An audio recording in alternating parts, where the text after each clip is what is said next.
Hello friends, బడ్జెట్లో ఉన్న key figures తెలియాలంటే బడ్జెట్ క్లాసిఫికేషన్ అవసరమా? ఒకవేళ అవసరమైతే ఆ క్లాసిఫికేషన్ ఎలా ఉండబోతుంది? Let's see the details. So budget అనే పదం మనకు తెలుసు, కాన్స్టిట్యూషన్ లేదు. సో కానీ యాన్యువల్ ఫైనాన్షియల్ స్టేట్మెంట్ అని కాన్స్టిట్యూషన్లో మెన్షన్ కాబడింది. సో ఈ యాన్యువల్ ఫైనాన్షియల్ స్టేట్మెంట్ ఏమి ఇంక్లూడ్ అవుతుందంటే, it is estimated revenues and expenditures for the next financial year. So estimated revenues అంటే ఎస్టిమేట్ చేయబడిన రెవెన్యూస్ అంటే ఆదాయాలు, ఎక్స్పెండిచర్స్ అంటే ఖర్చులు. అది ఎప్పుడు అంటే నెక్స్ట్ ఫైనాన్షియల్ ఇయర్కి. సో బడ్జెట్ క్లాసిఫికేషన్ ఎలా ఉండబోతుందంటే డీటెయిల్స్ చూద్దాం. సో బడ్జెట్ అనేది రెవెన్యూ పార్ట్స్, క్యాపిటల్ పార్ట్స్ రెండు విధాలుగా డివైడ్ అయి ఉంటుంది. Revenue part and capital part. So will see one by one here. Again ఈ రెవెన్యూ పార్ట్ అనేది, సో ఇందులో రిసిప్ట్స్ ఉంటాయి, డిస్బర్స్మెంట్స్ ఉంటాయి. సో రిసిప్ట్స్లో ట్యాక్స్ పార్ట్ ఉంటుంది, ట్యాక్స్ రెవెన్యూ ఉంటుంది అండ్ నాన్ ట్యాక్స్ రెవెన్యూ ఉంటుంది. సో ట్యాక్స్ రెవెన్యూలో మళ్ళీ డైరెక్ట్ ట్యాక్సెస్ అని, ఇండైరెక్ట్ ట్యాక్సెస్ అని. సో ఇందులో డైరెక్ట్ ట్యాక్సెస్లలో income tax. So income tax అనేది బేసికల్గా ఇది ఇండివిజువల్స్ పైన, అంటే శాలరీడ్ ఎంప్లాయీస్ ఉంటారు కదా, శాలరీ తీసుకునే ఎంప్లాయీస్ మీద వేసే ట్యాక్స్ను ఇది ఇన్కమ్ ట్యాక్స్ అంటాము. సో కార్పొరేషన్ ట్యాక్స్ దేనికి నెక్స్ట్ ఏంటంటే కార్పొరేషన్ ట్యాక్స్. సో ఈ కార్పొరేషన్ ట్యాక్స్ అనేది కంపెనీల పైన వాళ్ళ ప్రాఫిట్స్ పైన వేస్తారు. సో ప్రాఫిట్, దీన్ని కార్పొరేషన్ ట్యాక్స్ అంటాము. సో కంపెనీల మీద వేసేదాన్ని కార్పొరేషన్ ట్యాక్స్ అంటాము. ఎస్టీటీ అంటే securities transaction tax. So securities అంటే ఏంటి? మ్యూచువల్ ఫండ్స్లో కానీ, స్టాక్స్లలో కానీ, డెరివేటివ్స్ వీటన్నిటిని ట్రాన్సాక్ట్ చేయడం, అంటే అమ్మడం ద్వారా కానీ, కొనడం ద్వారా కానీ పడే ట్యాక్స్ను సో సెక్యూరిటీ ట్రాన్సాక్షన్ ట్యాక్స్ అంటాము. వాటి మీద వేసే ట్యాక్స్ను సెక్యూరిటీ ట్రాన్సాక్షన్ ట్యాక్స్ అంటాము. ఈ మూడు ట్యాక్సులన్నిటినీ ఇవి డైరెక్ట్ ట్యాక్సెస్ కింద వస్తాయి. సో డైరెక్ట్ ట్యాక్సెస్ అంటే ఏంటిది? Whoever earns the income, the tax is levied on them directly. So next is we have indirect taxes. So indirect ట్యాక్సెస్లో ఏమేమి వస్తాయి? జిఎస్టీ అంటే ఇండైరెక్ట్ ట్యాక్స్. ఇది దేని మీద పడుతుందంటే గూడ్స్ అండ్ సర్వీసెస్. మనం కొనే ప్రతి వస్తువు పైన జిఎస్టీ ఉంటుంది. సో ఈ జిఎస్టీ అనేది ఇండైరెక్ట్ ట్యాక్స్. సో నెక్స్ట్ ఏంటిది ఇండైరెక్ట్ ట్యాక్స్ అంటే కస్టమ్స్ డ్యూటీ. కస్టమ్స్ డ్యూటీ దేనిపైన వేస్తారు అంటే బేసికల్గా ఇంపోర్ట్ పైన, అంటే మనం వేరే దేశం నుండి ఏమైనా ఇంపోర్ట్ చేసుకుంటే దాని మీద వేసే డ్యూటీని కస్టమ్స్ డ్యూటీ అంటాం. నెక్స్ట్ వచ్చేసి union excise duty. Excise duty దేని మీద వేస్తామంటే మ్యానుఫ్యాక్చరింగ్ పైన వేస్తాం, అంటే ఉత్పత్తి చేయడం, వస్తువులను ఉత్పత్తి చేసినప్పుడు దాని మీద వేసే దాన్ని మ్యానుఫ్యాక్చరింగ్ మీద వేసే డ్యూటీని ఎక్సైజ్ డ్యూటీ అంటాం. సో ఈ మూడు ట్యాక్సెస్ని అంటే GST, customs, union excise duty, ఈ మూడింటిని ఇండైరెక్ట్ ట్యాక్సెస్ అంటాం.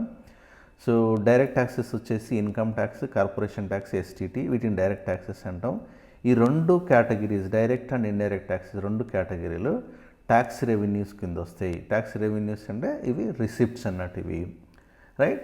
So next category non tax revenues. అంటే ట్యాక్స్ కాకుండా, ట్యాక్స్ రూపంలో కాకుండా రెవెన్యూ అనేది, ఆదాయం అనేది ట్యాక్స్ రూపంలో కాకుండా నాన్ ట్యాక్స్ రూపంలో కూడా, అంటే ట్యాక్స్ రూపంలో కాకుండా అదర్ రూపంలో కూడా ఉంటుంది రెవెన్యూ.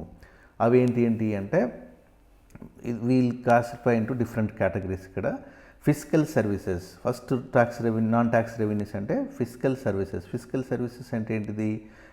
కరెన్సీ నోట్స్ కానీ, కాయిన్స్ని కానీ వీటిని సప్లై చేయడం ద్వారా, వీటిని నెక్స్ట్ పోస్టేజ్ స్టాంప్స్. ఇప్పుడు గవర్నమెంట్ ఏం చేస్తుంది? గవర్నమెంట్ బేసికల్గా కరెన్సీ నోట్స్ని కానీ, కాయిన్స్ని కానీ సప్లై చేస్తుంది. దాని ద్వారా అంటే ముద్రిస్తుంది అన్నట్టు. సో ఈ ముద్రించడం వల్ల కూడా ఇది రెవెన్యూ, ఇది ట్యాక్స్ రూపంలో వస్తుంది. ఇది రెవెన్యూ అనేది నాన్ ట్యాక్స్ రూపంలో.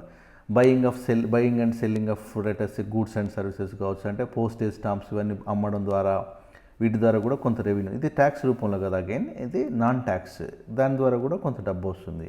అంటే వీటిని ఫిజికల్ సర్వీసెస్ అంటాం. ఫిజికల్ సర్వీస్ అంటే supply of currency notes and coins, దీని ద్వారా ప్రింట్ చేసి ముద్రించి వీటి ద్వారా వచ్చే డబ్బులను కూడా మనం, ఈ ఇన్కమ్ రెవెన్యూను కూడా we call it as a physical services.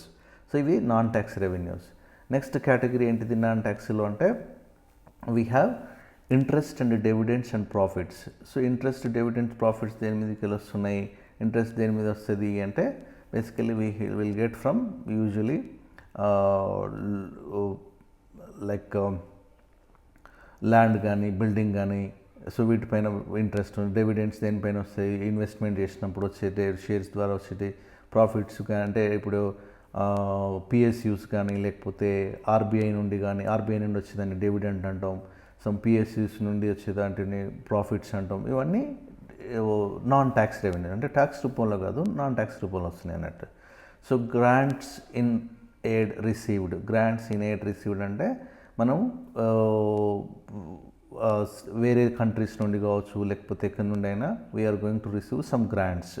So ఈ గ్రాంట్స్ రిసీవ్డ్ కూడా నాన్ ట్యాక్స్ రెవెన్యూస్ కిందకి వస్తున్నాయి. So what are they?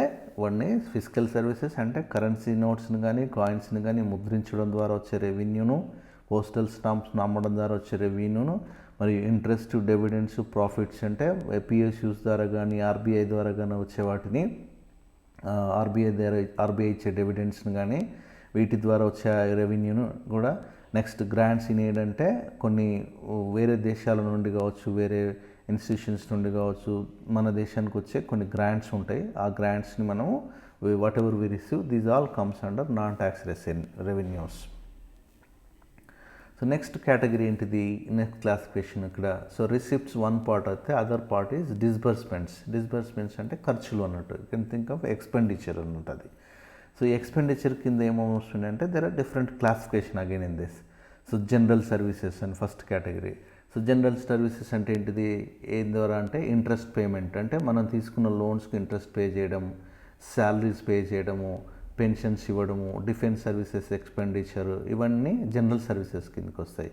So interest payments, government of India తీసుకున్న లోన్స్ పైన పే చేసే ఇంట్రెస్ట్ డిస్బర్స్మెంట్ కిందకి వస్తుంది. శాలరీస్, ఎంప్లాయీస్కి ఇవ్వాల్సిన శాలరీస్ మరియు పెన్షన్స్, డిఫెన్స్ సర్వీసెస్ సంబంధించిన ఎక్స్పెండిచర్, ఇవన్నీ జనరల్ సర్వీసెస్ కిందకి వస్తాయి. So next we have others category, social services. డిస్బర్స్మెంట్స్లోనే జనరల్ సర్వీసెస్ ఒక కేటగిరీ అయితే social services other category. So దీంట్లో ఏంటిది సోషల్ సర్వీస్ అంటే మెడికల్ కానీ, పబ్లిక్ హెల్త్ కానీ, ఎడ్యుకేషన్ కానీ, social security and welfare related disbursement ఖర్చులు అన్నీ దీనికి సంబంధించినవి ఈ కేటగిరీ కిందకి వస్తున్నాయి. నెక్స్ట్ ఏంటిది ఎకనామిక్ సర్వీసెస్. ఎకనామిక్ సర్వీస్ అంటే ఎక్స్పెండిచర్ ఇంకర్డ్ ఆన్ అగ్రికల్చర్ కావచ్చు, అలైడ్ సెక్టర్లలో కావచ్చు, ఇండస్ట్రీ కావచ్చు, ట్రాన్స్పోర్టేషన్లో కావచ్చు. సో వీటిలో పెట్టే ఖర్చులను కూడా it comes under disbursements, right. So now we have seen these details. So revenue పార్ట్లో రిసిప్ట్స్ ఉంటాయి, డిస్బర్స్మెంట్స్ ఉంటాయి. రెవెన్యూలో అగైన్ ట్యాక్స్ రిసిప్ట్స్ ఉంటాయి, ట్యాక్స్ రెవెన్యూ ఉంటుంది, నాన్ ట్యాక్స్ ఉంటుంది. సో డిస్బర్స్మెంట్లో జనరల్ సర్వీసెస్ ఉంటాయి, సోషల్ సర్వీసెస్ ఉంటాయి, ఎకనామిక్ సర్వీసెస్ ఉంటాయి, రైట్. సో ఈ క్లాసిఫికేషన్ అనేది మనకు చాలా ఇంపార్టెంట్. ఎందుకు అంటే we'll get overall picture of how budget is divided into different categories, right. So this is revenue part. So నేనేమన్నాను, budget is divided into revenue and other part is capital part. So let's see the capital part details. So capital పార్ట్స్లో కూడా receipts ఉంటాయి, disbursements ఉంటాయి. Disbursements అంటే expenditure అంటే ఇక్కడ. So receipts కింద ఏమొస్తుంది, డెప్ట్ ఉంటుంది, నాన్ డెప్ట్ ఉంటుంది. డెప్ట్లో ఇంటర్నల్ డెప్ట్ ఉంటుంది, ఎక్స్టర్నల్ డెప్ట్ ఉంటుంది. సో ఇంటర్నల్ డెప్ట్ అంటే ఏంటిది, let's see loans raised in the open market. Open మార్కెట్లలో ద్వారా గవర్నమెంట్ ఆఫ్ ఇండియా కొన్ని లోన్స్ రేజ్ చేస్తుంది. సో దాన్ని అంటే బిఎస్సి, ఎంఎస్సి ఇలాంటి వాటి ద్వారా కావచ్చు, లేకపోతే ఇంకేదే విధానాలు కానీ, ఈక్యూబర్ ప్లాట్ఫామ్ ద్వారా కావచ్చు, ఆర్బీఐ ఈక్యూబర్ ప్లాట్ఫామ్ ద్వారా కావచ్చు, కొన్ని లోన్స్ రేజ్ చేస్తాయి అన్నట్టు ఓపెన్ మార్కెట్లో. So this is one category, internal డెప్ట్ అంటాము. సో నెక్స్ట్ ఏంటిది, borrowing through treasury bills. Government of India internal డెప్ట్ అంటే ఇక్కడ మీనింగ్ ఏంటిదంటే విత్ ఇన్ ఇండియా, అంటే విత్ ఇన్ ఇండియా లోపలనే కొంత అప్పులు తీసుకుంటుంది మన ఇండియా గవర్నమెంట్. సో ఈ అప్పులు ఏ రూపంలో తీసుకోవచ్చు అంటే ఓపెన్ మార్కెట్ ద్వారా లోన్స్ను రైజ్ చేయడం కానీ, అంటే లోన్స్ తీసుకోవడం కానీ. రెండోది బారోయింగ్ త్రూ ట్రెజరీ బిల్స్ కావచ్చు, అంటే స్టేట్ గవర్నమెంట్స్ కానీ, కమర్షియల్ బ్యాంక్స్ కానీ, గవర్నమెంట్ ఆఫ్ ఇండియా కొన్ని ట్రెజరీ బిల్స్ని ఇచ్చేసి ట్రెజరీ బిల్స్ ద్వారా అప్పులు తీసుకుంటుంది, బారోయింగ్ చేస్తుంది అన్నట్టు. సో ఇంతకుముందు లోన్స్, ఇది కొన్ని బారోయింగ్స్ అన్నట్టు. So this is the other category, right. Next we have external డెప్ట్. External డెప్ట్ అంటే ఏంటిది, విత్ ఇన్ ఇండియానే కాకుండా వేరే దేశాల నుండి కూడా కొంత అప్పును తీసుకుంటుంది. సో ఆ లోన్స్ ఏంటి, ఎక్స్టర్నల్ డెప్ట్ కిందకి ఏమొస్తుందంటే ఫారెన్ గవర్నమెంట్స్ ద్వారా కావచ్చు, ఇంటర్నేషనల్ ఫైనాన్షియల్ ఇన్స్టిట్యూషన్స్ అంటే ఐఎంఎఫ్ కానీ లేకపోతే వరల్డ్ బ్యాంక్ కానీ, ఇలాంటి వాటి నుండి ఫారెన్ గవర్నమెంట్స్, ఐఎంఎఫ్ కానీ వరల్డ్ బ్యాంక్ నుండి కానీ కొన్ని అప్పులు తీసుకుంటుంది, రైట్. సో ఇలా తీసుకునే అప్పును ఏమంటున్నాం అంటే ఎక్స్టర్నల్ డెప్ట్ అంటున్నాం. ఇంటర్నల్ డెప్ట్ అంటే ఏంటంటే విత్ ఇన్ ఇండియాలో తీసుకోవడం. విత్ ఇన్ ఇండియాలో ఏ రూపంలో తీసుకుంటుంది అంటే ఓపెన్ మార్కెట్ ద్వారా లోన్స్, ఓపెన్ మార్కెట్లో లోన్స్ ద్వారా తీసుకోవడము, నెక్స్ట్ ట్రెజరీ బిల్స్ని ఇచ్చేసి కొంత అప్పు తీసుకోవడం, బారోయింగ్ చేయడము. So these are all receipts. Receipts అంటే వచ్చేటి డబ్బు రూపంలో తీసుకునేది. అవి ఏంటి దీంట్లో డెప్ట్, నాన్ డెప్ట్ అన్నాను. సో నాన్ డెప్ట్ కిందకి ఏమొస్తున్నాయి మళ్ళీ వీ హ్యావ్ నాన్ డెప్ట్ అంటే ఇది అప్పు రూపంలో కదా. డెప్ట్ అంటేనేమో అప్పు తీసుకోవడం. అప్పును మన దేశంలోనే తీసుకోవచ్చు, బయటనే తీసుకోవచ్చు. సో ఇంత మన దేశంలో తీసుకునే అప్పును ఏమంటున్నాం ఇంటర్నల్ డెప్ట్ అంటున్నాం. సో బయట తీసుకునే దాన్ని ఏమంటున్నాం ఎక్స్టర్నల్ డెప్ట్ అంటున్నాం. ఇప్పుడు నాన్ డెప్ట్ అంటే ఏంటిది, మనం అప్పు తీసుకోవట్లేము కానీ we're going to recover some loans. అంటే ఆల్రెడీ స్టేట్ గవర్నమెంట్లకు కానీ అదర్ ఇన్స్టిట్యూషన్స్ కానీ ఇచ్చిన లోన్లను రికవర్ చేసుకోవడం. ఓకే, రికవర్ చేయడము. నెక్స్ట్ డిస్ఇన్వెస్ట్మెంట్స్ అంటే ఏంటిది, వీటిలో ఉన్న కొన్ని షేర్స్ను కానీ వీటిలో ఉన్న అంటే ఐడిఎఫ్సి ఫర్ ఎగ్జాంపుల్ ఐడిబిఐ కానీ ఇలాంటి బ్యాంకు ఇంతకుముందు గవర్నమెంట్ మొత్తం ఓన్ చేసింది అనుకుందాం. ఇప్పుడు ఏం చేస్తుంది, ప్రైవేట్కి అమ్మేస్తుంది అన్నట్టు. ఇందులో డిస్ఇన్వెస్ట్మెంట్స్ అంటే సో దాంట్లో ఇన్వెస్ట్ చేసే బదులు డిస్ఇన్వెస్ట్మెంట్ చేస్తుంది అంతే. సో దాని షేర్ తగ్గించుకోవడం బేసికల్లీ ఇక్కడ డిస్ఇన్వెస్ట్మెంట్ అంటే. సో ఇవి డెప్ట్ చేయట్లేదు, అప్పు చేయట్లేదు, కానీ still we're getting the amount to us, right. So next we have disbursements. అంటే క్యాపిటల్లో మళ్ళీ డిస్బర్స్మెంట్స్ ఉంటాయి. సో డిస్బర్స్మెంట్ అంటే ఏంటిది, ఖర్చులు అంటున్నాను. సో ఇక్కడ ఏంటిది, ఏం టైప్ ఆఫ్ ఖర్చులు ఇక్కడ అంటే లోన్స్ అండ్ అడ్వాన్సెస్ గివెన్. ఎవరికి ఇస్తుంది లోన్స్ అండ్ అడ్వాన్సెస్ అంటే జనరల్గా స్టేట్స్ కానీ లేదంటే అదర్ ఎంటిటీస్ కానీ. సో లోన్స్ గవర్నమెంట్స్కి, లోన్స్ స్టేట్ గవర్నమెంట్కి వీళ్ళకి ఇచ్చే వాటిని లోన్స్ అండ్ అడ్వాన్సెస్ అంటాం. So government of India also incur some expenditure, some disbursement దేనిపైన పెడుతుంది, క్యాపిటల్ గూడ్స్ పైన. క్యాపిటల్ గూడ్స్ అంటే ఏంటి, ల్యాండ్ మీద కావచ్చు, బిల్డింగ్ మీద కావచ్చు, మెషినరీ మీద కావచ్చు. సో వీటిపైన కూడా కొంత ఇన్వెస్ట్మెంట్ చేస్తుంది. అలా చేసిన వాటిని we'll call capital goods investment అంటాం. ఇది ఏ సర్వీస్లలో అయి ఉంటుంది, జనరల్ సర్వీసెస్ అంటే చెప్పినాను ఇంతకుముందే. జనరల్ సర్వీసెస్లో కావచ్చు, ఎకనామిక్ సర్వీసెస్లో కావచ్చు, సోషల్ సర్వీసెస్లో కావచ్చు. ఈ సర్వీసెస్ని ఇంప్రూవ్ చేయడానికి ఇంప్రూవ్ చేయడానికి క్యాపిటల్ గూడ్స్ పైన గవర్నమెంట్ ఆఫ్ ఇండియా ఇన్వెస్ట్మెంట్ చేస్తున్నట్టు, రైట్. సో ఇవి వన్ కేటగిరీ డిస్బర్స్మెంట్లలో. నెక్స్ట్ షేర్స్లలో కూడా డైరెక్ట్గా ఇన్వెస్ట్మెంట్ చేయవచ్చు. సో ఇక్కడ డిస్బర్స్మెంట్స్ అంటే ఏంటంటే, డిస్బర్స్మెంట్స్ అంటే ఖర్చులు, క్యాపిటల్ అసెట్స్. క్యాపిటల్ అంటే ఏంటిది, ఇక్కడ ఇదేమో ఇంతకుముందు మనీ రూపంలో, ఇదేమో మోస్ట్లీ లోన్స్ రూపంలో అన్నట్టు ఇక్కడ. సో లోన్స్ అండ్ అసెట్ రూపంలో mostly, right. So these are the difference between capital assets, capital receipts and capital disbursements, right. So this classification, as I said, it is essential to understand how total budget is distributed among the various components. అంటే మనము ఎక్కువ revenue వస్తుందా, లేకపోతే ఎక్కువ ఖర్చులు పెడుతున్నామా, revenue ఖర్చులు ఎక్కువ ఉన్నాయా, లేకపోతే క్యాపిటల్ ఎక్స్పెండిచర్ పైన ఎక్కువ ఉందా. క్యాపిటల్ ఎక్స్పెండిచర్ మీద ఎక్కువ ఉందంటే దాని మీనింగ్ ఏంటిది, we're focusing mostly on the future long term goals. Long term goals అంటే ఏంటిది అంటే మంచి ఇన్ఫ్రాస్ట్రక్చర్, మంచి రోడ్స్ కానీ, మంచి మిషనరీ కానీ, మంచి కంపెనీ కానీ ఎస్టాబ్లిష్ చేస్తున్నాం అంటే what does it mean, we're focusing on the long term development of the country, right. So అట్లనే మనం ఎక్కువ ఎక్స్టర్నల్ డెప్ట్ ఎక్కువ తీసుకుంటున్నామా అంటే ఏంటిది, ఎక్కువ అప్పులు భారతదేశం వేరే కంట్రీ నుండి బాగా తీసుకుంటున్నాం అంటే దాని మీనింగ్ ఏంటిది, we are relying on the out Zydus.